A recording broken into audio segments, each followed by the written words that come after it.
কবর চিনো তো? যেটা আমাদের শেষ ঠিকানা। যেতে হবে একদিন, যেখানে বাঁশ এবং মাটি দিয়ে সুন্দর করে কাবার করে রেখে আসবে। আর সেখানে যে শাস্তিগুলো হয় মৃত্যুর পরে, তা দেখা তো দূরের কথা, যদি তিল পরিমাণ কখনো তোমার বা আমার কানে একটা সাউন্ড আসতো, সেই শাস্তির, সারা জীবন জায়নামাজের পাটিতে নামাজের সেজদায় পড়ে থাকতাম ভয়ে মৃত্যুর পরে কি হবে তাই।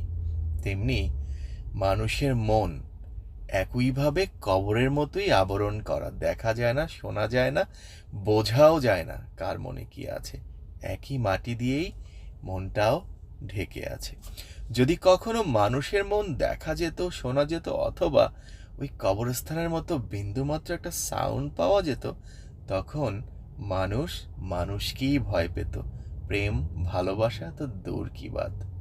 ভালো থাকো, ভালো হয়ে বাঁচার চেষ্টা করো। আসসালামু আলাইকুম।